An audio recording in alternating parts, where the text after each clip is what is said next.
Hey everybody, go blue. Hey, if you are new to this channel, make sure you check us out a little bit more. But today, you know what? Give us a listen here. See if you like what we're doing, and then subscribe about halfway through the video if you like what's going on here. I've been talking about this transfer portal, and I've been talking about how it's going to be bad news, bad news, bad news, where it's going to feel like everybody is leaving, nobody's coming in, and we're going to have this go on for a season because that's just the nature of how it works. Behind the scenes, there are a lot of different things that are happening and all of that type of stuff. Well, guess what? Some good news is finally coming in to Michigan football. We finally had a day that felt like a win yesterday. As I'm recording this, as of Tuesday morning, a lot happened last night, yesterday evening, that can be like, okay, now I'm starting to feel a little bit more comfortable about where Michigan is. And what we're now seeing is we have a bunch of guys that are posting that they are going to return. And at this point of recording, it's only 3, but it's 3 very important ones. And it's honest to goodness what I believe to be are the 3 biggest names that I wanted to say that they said that they're coming back. Now, many people I think are just, yeah, they're coming back. But these 3 guys are fully on board, and that is something that I absolutely love to see. And we'll start with the man that everybody wants to talk about. This is just shockingly encouraging, and that's Bryce Underwood. Bryce Underwood, they're all doing their LFG 147, Team 147, all that kind of stuff. Basically, this is what they are posting if they're returning. So if you see one of these with one of our players, that means that they are coming back. Now, I want to talk about Bryce Underwood. We are going to talk about Bryce Underwood and the difference that he will have with this coaching staff versus the other coaching staff. But there's like 100 more players that I want to get to as well, it feels like. And I want to talk about some of the other players who all of a sudden it's like, wait a minute, do we have a chance with them again? Like, this is a huge domino. This is a massive domino, and the other 2 players that announced that they're coming back is no coincidence, all right? The other guy that said, hey, I will be returning to Michigan, all right, is a legacy player, all right? It is Blake Frazier. Now, Blake Frazier, if you will remember, he came in at left tackle, all right? First off, we heard rumblings that Andrew Babalola, a true freshman, is going to start at left tackle. He tore his ACL during camp, fall camp. Then Evan Link comes in, and he starts at left tackle. Remember, with Sprague on the right side. So he starts at left tackle. He gets a slight injury. All of a sudden, Blake Frazier comes in, and the offense starts to move a little bit. Blake Frazier is one of these guys that I believe can be a cornerstone tackle for you moving forward. I don't know about others and what their thought is. I thought he did a fantastic job last year. Absolutely a fantastic job. And so I was very excited. He was the one I wanted back. I wanted Frazier back more than I wanted Sprague back. I wanted Frazier back more than I wanted Link back. And then there's another tackle that I wanted back. And I understand he's coming off a torn ACL. But if he was going to be the starter as a true freshman, just imagine the type of skill he has. This was a top 10 recruit. This was a number 1 tackle recruit a year ago as a freshman, and it is Andrew Babalola, who is also coming back to Michigan. When we live in this new transfer portal age, I mean, look at this dude. Doesn't he just look like, dude, you're not getting past me? And that was basically, I mean, like, look at, he's so young. And look at him. He looks like a grown man. All right. In this transfer portal age, every time you retain a player, it's almost like getting a new free agent.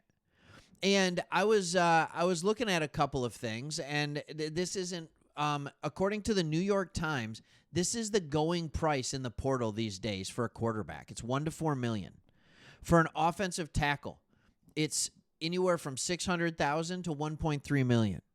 For a running back, $400,000 to $900K. Wide receiver, $500,000 to $1 million. Tight end, $300,000 to $900,000. Edge rushers, anywhere from $500,000 to $2 million. Interior D line, $500,000 to $1.5 million. Like corners up to $1 million. Safeties up to almost $1 million. All right, this guy right here, former Michigan State Spartan turned Arizona State Sun Devil, now turned, I think, Kentucky Wildcat, is making somewhere between 4 and 7 million. Was that Levitt? Something like that? Like, what are we doing? Like, football is going crazy right now. So when you see that these guys are being retained, those are all encouraging signs. Now, I want to talk about a couple more things in this video.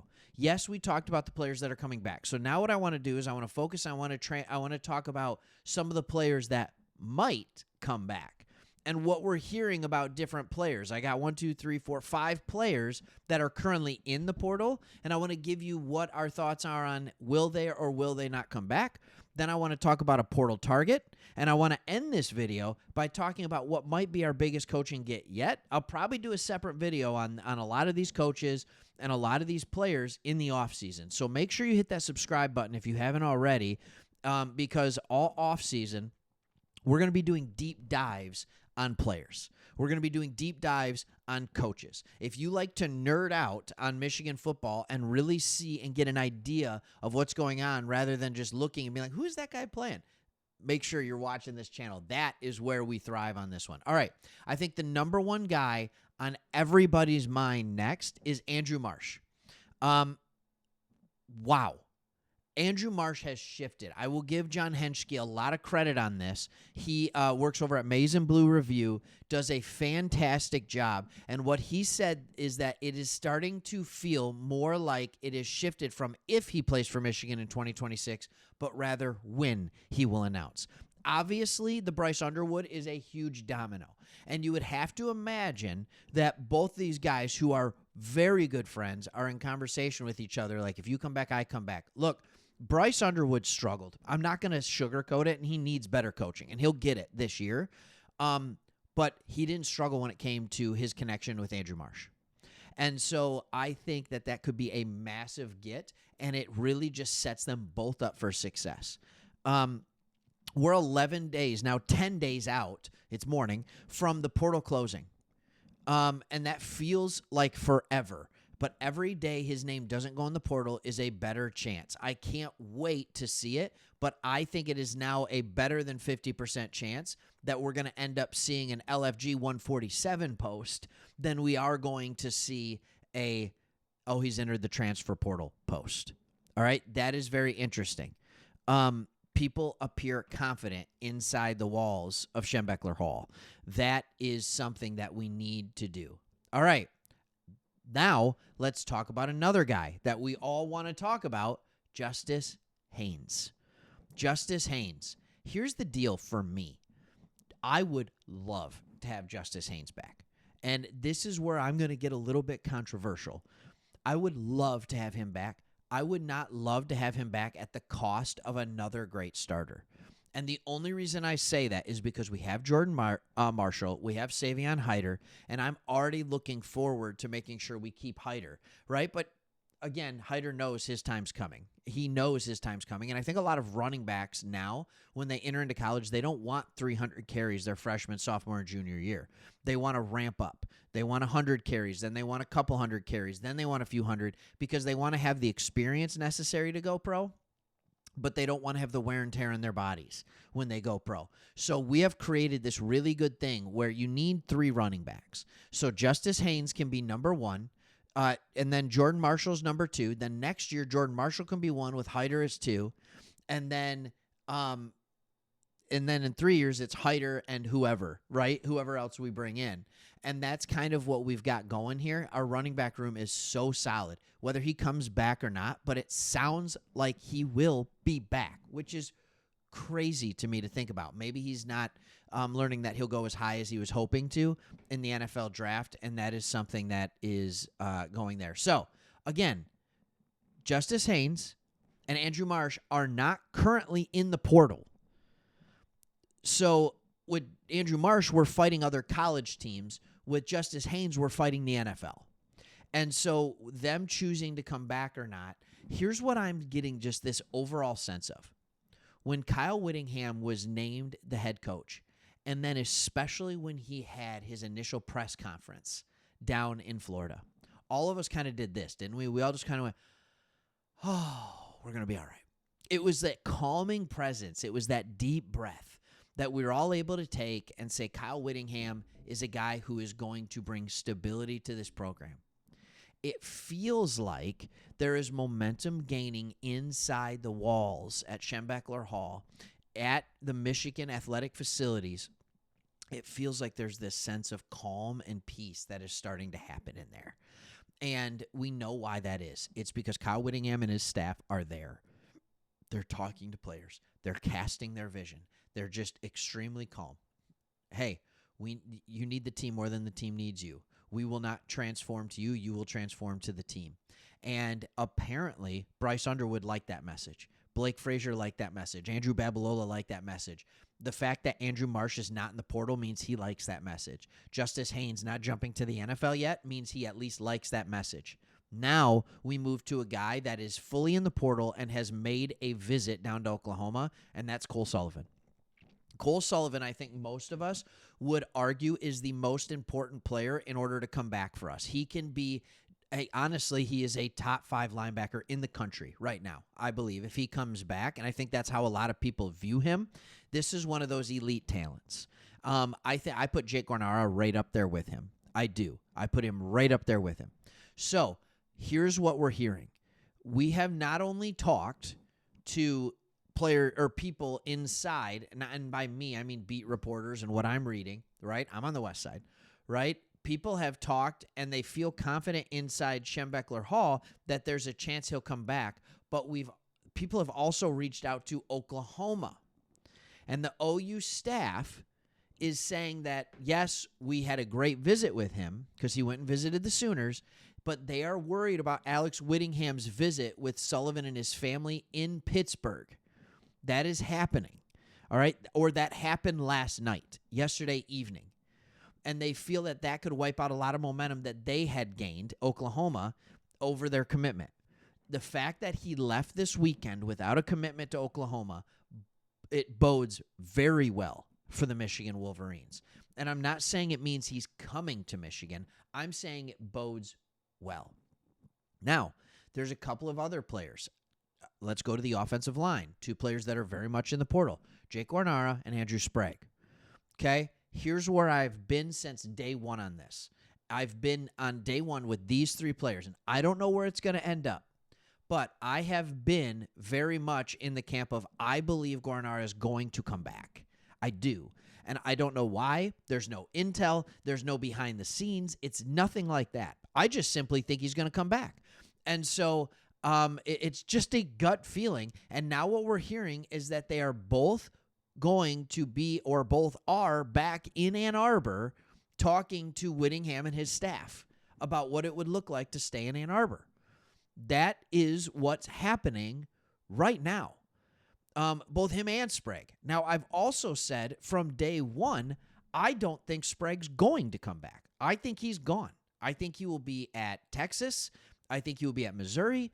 Who knows? I've even heard rumors of Alabama. I think he's going to go to one of those places because, if I can be completely honest, I think he's going to go, and I think it's because he sees this guy. I think he realizes that both this guy, all right, and if my computer overloads, this guy are better than him. I think he knows that. And I don't want to be that guy who's like, oh, good riddance, go, because we have somebody who's better than you. No, I really do think that those 2 tackles in the future are better. I really do.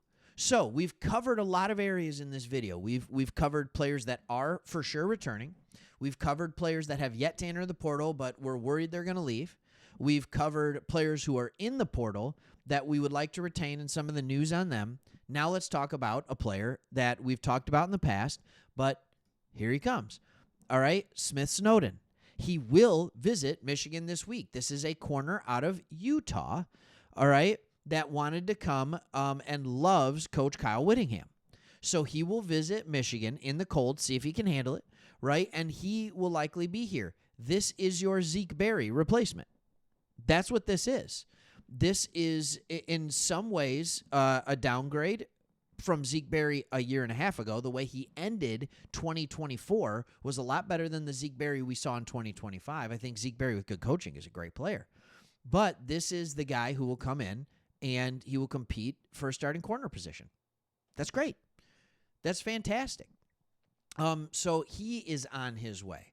Now, I want to talk about, and I'm not going to spend too much time on him. When it makes it official, that's when I'll talk about who he is as a player, because we want to know about all this stuff, but we got to temper it, and I don't want to make 30-minute videos. All right, I don't have time. I got to go to work. All right, we got an all-staff church meeting at 9:00. I got to get there. All right, and it's 8:18. I still got to download this thing, and I gotta upload it and all that kind of stuff. So, this one I've been waiting for. I've been waiting for this post. And it's that Michigan has hired Utah strength and conditioning coach Doug Elysia for the same position. Thank you. We will, again, break this down, but here's what I am telling you. This is a Utah football team that how do I want to put this? Outworked, out-physicaled, out-toughed, out-gritted everybody in the Pac-12. That is how they won. That is how in the early 2020s, the Utah Utes won back-to-back Pac-12 championships. It wasn't because they had more talent. Most of those recruiting classes had one 4-star player. One. And if you look at USC and you look at Oregon and even sometimes Washington, right? If you look at some of those other teams that were out in the Pac-12, they were getting a couple of 5-stars and 15 4-stars. It wasn't a talent thing. It was a mentality thing, and it was the fact that they had a secret weapon, and it was this man right here. We have had that secret weapon at Michigan with Jim Harbaugh and his strength and conditioning coach that went with him to the Chargers. Now, can we get it again? And the hope is that, look, when Kyle Whittingham left Utah, he brought a vast majority of his staff with him, and trainers and conditioning coaches and all of that, strength and conditioning coach. He brought that stuff with him because Michigan was a better opportunity than Utah for these guys. Simple. When he retires from Michigan, you hope that someone can take it over and these guys can continue to be in the same positions. But that's a long ways away. I really do think Kyle Whittingham's going to coach for 5 to 10 more years. So let's go ahead. Let's see what happens. We've covered a ton of stuff. Hopefully you enjoy it. Hit that subscribe button, and we'll see you on the next one. Go Blue.